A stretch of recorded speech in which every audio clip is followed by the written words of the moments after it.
تاکہ کسی غیر معمولی حرکت کی صورت میں وہ سیدھی گولی ان کے دل میں پیوست کر سکیں۔ احاطے میں کل اطراف 28 کوٹریاں تھیں، یعنی ہر برآمدے تلے 7 چھوٹی کھولیاں سی بنی ہوئی تھیں۔ صحن کے درمیان میں ایک گول سا چبوترا سا بنا ہوا تھا، جس کے وسط میں لکڑی کا ایک پرانا سا بجلی کا کھمبا نصب تھا، جس کے اوپر کافی اونچائی پر لیمپ شیڈ کے نیچے کمزور پیلی روشنی والا ایک بلب جھول رہا تھا، جسے سر شام ہی جلا دیا جاتا تھا۔ شام ہی سے بجھا سا رہتا ہے، دل ہوا ہے چراغ مفلس کا۔ سزائے موت کے احاطے میں زیادہ تر قیدی موت کی سزا سننے سے پہلے ہی مر چکے تھے، اور ان کی سانس لیتے لاشیں ان کال کوٹریوں میں بند تھے۔ رات جیل کی چوبرجی پر سپاہی تبدیل ہوتے تھے۔ جیل کی فصیل پر بنی پہرے داروں کی برجیوں کے درمیان فاصلہ محیط تھا۔ 2 سنتری ایک دوسرے کو کراس کر کے دوسری جانب چلے جاتے تھے۔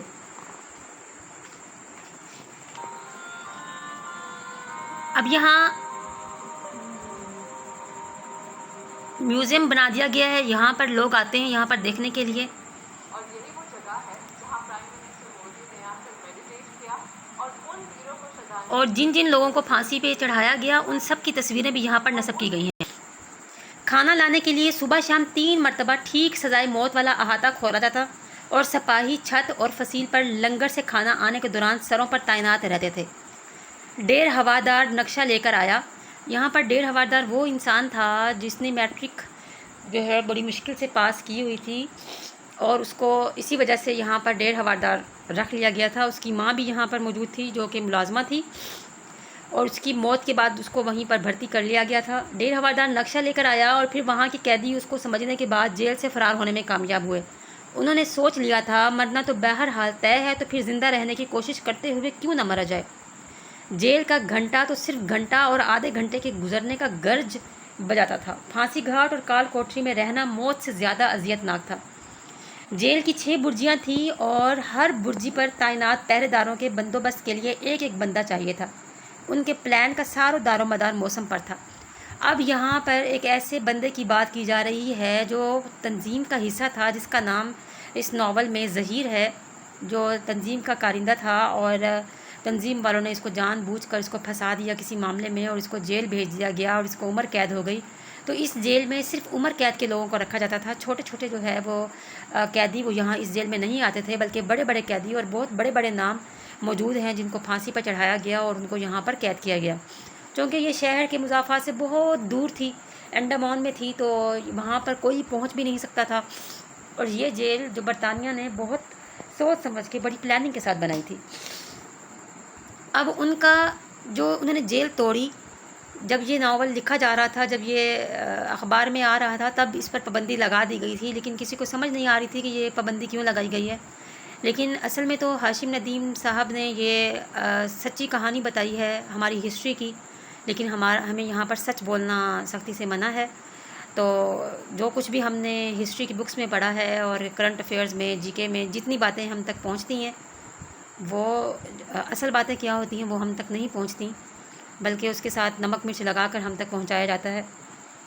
تو انہوں نے اپنے تخیلات کی مدد سے انہوں نے اچھے طریقے سے اس کو بیان تو نہیں کیا، صرف کالا پانی کا نام لکھا اور آگے سب کچھ وہ انہوں نے بیان کیا۔ اس کو سرچنگ کے بعد جا کے پتہ چلا کہ یہ جیل یہ ہے انڈمان میں ہے، اور یہ کالا پانی کے نام سے بڑی مشہور ہے، اور بہت سارے لوگوں کو یہ کھا گئی ہے جیل۔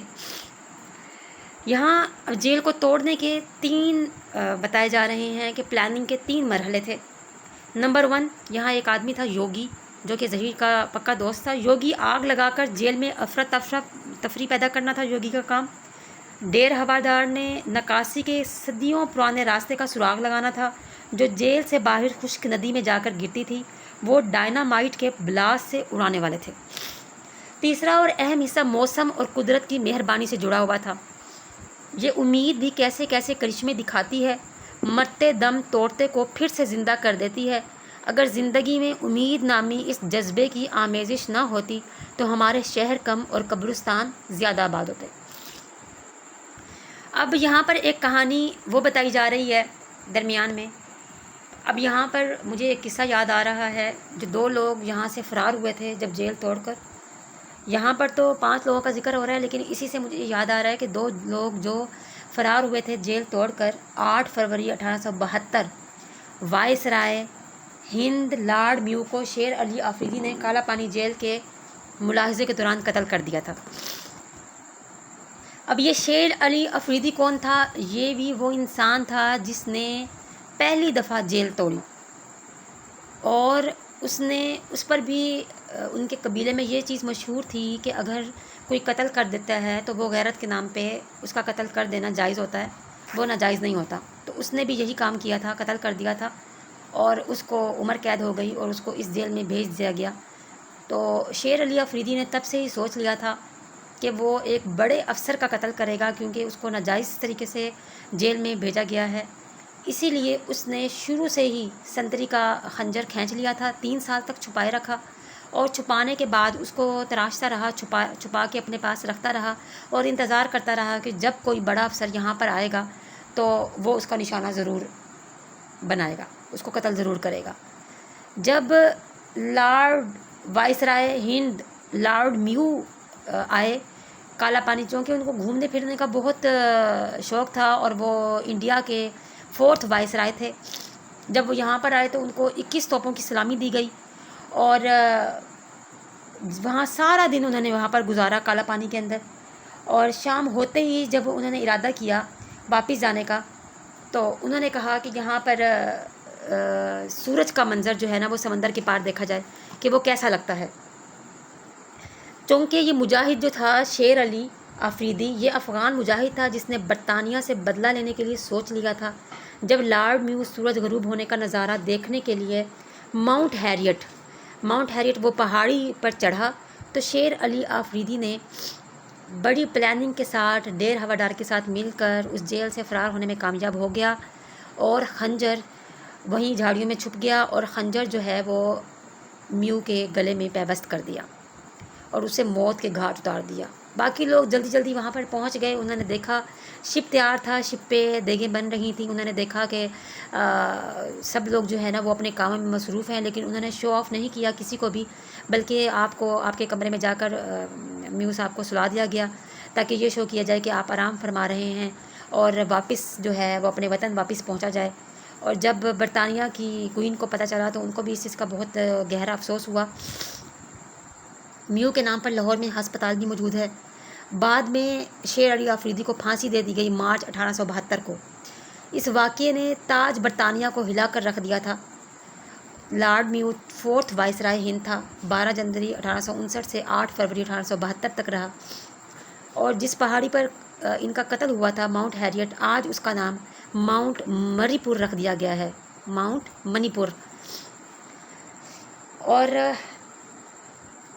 اب یہاں پر یہ 2 لوگوں کی کہانی تھی جو مجھے یاد آ گئی درمیان میں۔ اب یہاں پر وہ جو 5 لوگوں کا ذکر کیا جا رہا ہے ان کا 3 چیزوں کا جو پلان تھا، ایک یوگی تھا، یوگی نے آگ لگانی تھی، 1.5 ہوادار نے جو ہے وہ پائپ ڈھونڈنا تھا کہ جہاں سے یہ لوگ باہر نکل سکیں، اور باقی موسم پر بھی اس کا عمل تھا۔ ان سب قیدیوں کے اندر غصہ، جھنجھلاہٹ اور معاشرے سے شدید نفرت صاف جھلکتی دکھائی دیتی تھی، اور نفرت کا آوا اندر سلگ رہا ہو تو انسان بے چینی کی ایک عجیب طاقت کے زیر اثر جلتا بجھتا رہتا ہے۔ ظہیر نے اسی نفرت کی طاقت کو استعمال کرنے کا فیصلہ کیا تھا۔ باقی زیادہ تر قیدی اندر سے بجھے ہوئے اور مایوس تھے۔ جب انسان اندر سے بجھ جائے تو باہر جلتا کوئی بھی الاؤ اسے زندہ رہنے کی تحریک نہیں دے سکتا تھا۔ آخر پہرے داروں نے چیخ چیخ کر اور لاٹھیاں چلا کر ان سب کو خاموش کروایا، ورنہ ایسا لگ رہا تھا کہ آج وہ اپنی زنجیروں کی جھنکار سے ہی جیل کی دیواروں میں دراڑیں ڈال کر دم لیں گے۔ دن رینگتے رینگتے اب ٹھہر سے گئے تھے۔ ہم روز صبح اٹھ کر سب سے پہلے آسمان کی طرف دیکھتے تھے، جیسے اب وہاں سے ہمارے لیے کوئی منو سلوا اترنے والا ہو۔ زمین کے رزق کو تو ہم جیسے بھول ہی گئے تھے، لیکن آسمان پر کوئی بدلی یا بادل کا ٹکڑا نہ پا کر ہمارے چہرے لٹک جاتے تھے۔ موسم کے آثار کہیں سے یہ نہیں بتا رہے تھے کہ اگلے 2-4 دن میں ایسی طوفانی بارش بھی متوقع ہو سکتی ہے۔ ظہیر کے منصوبے کے مطابق جیل سے زندہ سلامت نکل جانے کی صورت میں ہم 6 میں سے ہر ایک کو کسی مختلف سمت میں دوڑنا تھا۔ جیل کے باہر ندی کے کنارے ظہیر کے ساتھیوں نے ہم سب کے لیے نئے لباس کا انتظام کرنا تھا۔ ہم سب کو جیل کی وردی سے چھٹکارا پانے کے بعد مشرق، مغرب، شمال، جنوب میں پھیل جانا تھا۔ ظہیر مشرق میں سڑک کی طرف، بخت خان مغرب میں ندی کی جانب، بھگا شمالی پہاڑ کی سمت اور کندن مسیح کو جنوب میں جنگل کی طرف نکلنا تھا۔ میرے اور سنتوش کے حصے میں شمال مشرق اور جنوب مغرب آئے۔ شمال مشرق کی طرف وہ ویران ریلوے اسٹیشن تھا جہاں سے آدھی رات کو مال گاڑی گزرتی تھی، اور جنوب مغرب میں جیل سے پرے کی آبادی اور پھر 40 میل دور بڑا شہر واقع تھا۔ یہ ساری سمتیں خفیہ قراندازی کے نتیجے میں ہمارے حصے میں آئی تھیں، جو دوسری طرف کی کال کوٹریوں میں میرے آنے سے پہلے ہو چکی تھی۔ میرے حصے میں چھٹی سمت آئی جو کرم داد کے زندہ ہونے کی صورت میں اسے ملنی تھی۔ مجھے ایک لمحے کے لیے پھر ایسے محسوس ہوا جیسے کرم داد اور مہرو کی نم آنکھیں مجھے کال کوٹری کی دیوار کے اندر سے لگاتار گھور رہی ہیں، جانے کیا التجا بھری ان اداس آنکھوں میں۔ یوگی نے جیل میں اتنے ساتھی بنا لیے تھے کہ بیک وقت ان لوگوں نے 3 جگہ آگ بھڑکا دی تھی۔ برستی بوچھاڑ میں دوسری جانب سے چیخنے چلانے کی آوازیں سنائی دے رہی تھیں، اور پھر اچانک ایک کان پھاڑ دینے والا دھماکہ ہوا۔ ایسا لگا جیسے کوئی زلزلہ آ گیا ہو، جیل کے در و دیوار لرز گئے۔ اوپر کوئی چلایا، یہ کیا ہوا؟ یہ تو ندی کی طرف کوئی دھماکہ ہوا ہے۔ بہت سے بھاگتے قدموں کی آوازیں جیل کی چھت پر گونجیں اور مختلف لوگوں کی چلاتی ہوئی آوازیں سنائی دیں۔ ندی کا بند ٹوٹ گیا ہے، جلدی کرو، پانی اسی طرف آ رہا ہے۔ ظہیر کے منصوبے کے مطابق جیل کا معمول خلاف معمول میں تبدیل ہونا شروع ہو گیا تھا، گویا حادثہ ہونے کو تھا۔ اچانک جیل کے باہر شدید فائرنگ اور دھماکوں کی آواز نے ماحول کو لرزا دیا۔ باہر کسی برآمدے میں بخت خان کی چیخ گونجی، حق ہے، اور پھر جیل کی بجلی بند ہو گئی، شاید اڑا دی گئی۔ فائرنگ، گارڈز کے چلانے کی آوازیں، بھاگتے قدم، برستی بارش میں آتے جاتے سپاہیوں کے ہاتھوں میں جلتی ٹارچوں کی جگنو جیسی لرزتی روشنیاں۔ پھر یوں لگا جیسے بہت سے جنگلی بھینسوں کا ایک جنگلی ریبٹ تیزی سے دوڑتا ہوا آ کر جیل کے پچھلے پھانسی گھاٹ والے احاطے سے پوری قوت سے ٹکرایا ہو۔ منصوبے کا آخری مرحلہ آ پہنچا تھا۔ محافظوں کے پاس ہمیں بیڑیاں ڈالنے اور ڈنڈا ڈولی کرنے کا وقت ہی نہیں تھا۔ جلدی میں ساری کال کوٹریاں کھولی گئیں اور اندھیرے میں ہی ہٹکریاں پہنا کر ایک قطار بنا کر ہمیں ایک جانب ہانک دیا گیا۔ تبھی میری نظر برساتی اور ڈیر ہوادار پر پڑی، جس نے کسی اندھیری راہداری میں ایک لمحے کے لیے اپنی ٹارچ چلائی اور بند کر دی۔ یہ بگے اور بخت خان کے لیے سگنل تھا۔ وہ دونوں چلتے چلتے آپس میں بھڑ گئے۔ اندھیرے میں سبھی قیدی گتھم گتھا ہو گئے۔ محافظ زور سے چلائے، لیکن اندھیرے میں بگے اور بخت خان نے 2-3 محافظوں کو بھی لپیٹ میں لے لیا۔ باقی ماندہ گارڈز نے بوکھلا کر اپنی بندوقیں نشانہ لینے کے لیے سیدھی کیں اور گالی دے کر ایک ہوائی فائر کیا۔ جیل کے محافظ بھی اوپر برجیوں سے فائر کر رہے تھے، مگر گھوپ اندھیرے میں انجانا دشمن انہیں دکھائی نہیں دے رہا تھا۔ یہاں نیچے برستی بارش میں زمین پر گرے کیچڑ میں لت پت بگے، بخت خان اور گارڈز کے درمیان جنگ جاری تھی، اور اندھیرے میں پہچاننا مشکل تھا کہ ان میں سے کون قیدی ہے اور کون محافظ۔